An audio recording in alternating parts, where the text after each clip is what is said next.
আমানার, আল্লাহ তাআলা বলেন আমানার রাসূল, এটা খুবই গুরুত্বপূর্ণ, আপনারা ভালো করে বুঝবেন। আমানার রাসূলু বিমা উনজিলা ইলাইহি মির রাব্বিহি ওয়াল মুমিনুন। আল্লাহ তাআলা বলেন যে রাসূল সাল্লাল্লাহু আলাইহি ওয়াসাল্লাম আমানা, তিনি ঈমান এনেছেন, বিমা উনজিলা ইলাইহি, তার উপর যা নাজিল হয়েছে রবের পক্ষ থেকে, ওয়াল মুমিনুন, এবং মুমিনরা ঈমান এনেছে। কুল্লুন আমানা, প্রত্যেকে ঈমান এনেছে, বিল্লাহি, আল্লাহ তাআলার উপরে, ও মালাইকাতি, সমস্ত ফেরেশতাদের উপরে, ও কুতুবিহি, সমস্ত কিতাবের উপরে, ও রুসুলিহি, সমস্ত রাসূলদের উপরে। লা নুফাররিকু বাইনা আহাদিম মির রুসুলি, আমরা কোন রাসূলদের মধ্যে পার্থক্য করি না। যে ঈসাইরা কি ঈসা আলাইহিস সালামকে আল্লাহর পুত্র বানাইছে, হ্যাঁ, আবার আল্লাহর সন্তান বানাইছে, কেউ কেউ কোন নবীকে আল্লাহর কন্যা বানাইছে, এভাবে বিভিন্ন দাবি। আল্লাহ তাআলা বলেন লা নুফাররিকু বাইনা আহাদিম মির রুসুলি, আল্লাহর পক্ষ থেকে যারা রাসূল এদের মধ্যে আমরা এভাবে বাড়াবাড়ি করি না, আবার ছাড়াছাড়ি করি না। যার যে মর্যাদা আছে আল্লাহ তাআলার, সেই মর্যাদা অনুযায়ী আমরা সকল নবী রাসূলকে সম্মান করি।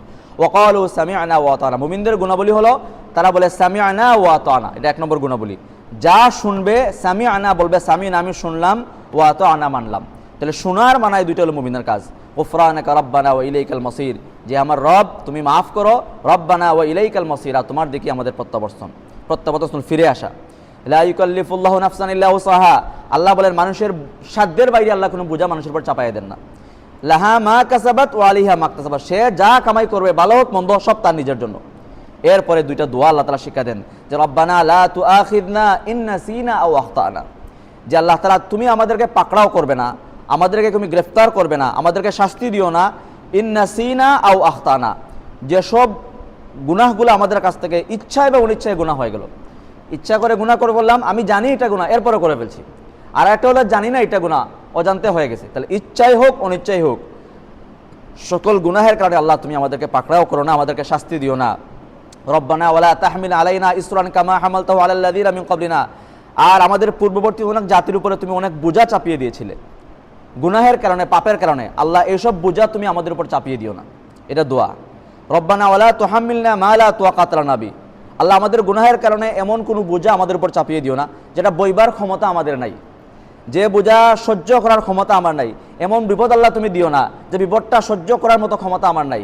এমন অভাব তুমি দিও না যেটা কষ্টের বাইরে চলে যায়। এমন অসুস্থতা তুমি দিও না আল্লাহ যেটা আমার সহ্যের বাইরে চলে যায়, আমি তোমার ইবাদত করতে পারি না, শান্তিতে আল্লাহ তোমার ডাকতে পারি না। এমন কোনো অসুবিধা, এমন কোনো কষ্ট, এমন কোনো মুসিবত, এমন কোনো অসুস্থতা, এরকম কিচ্ছু আল্লাহ তোমার উপর চাপিয়ে দিও না।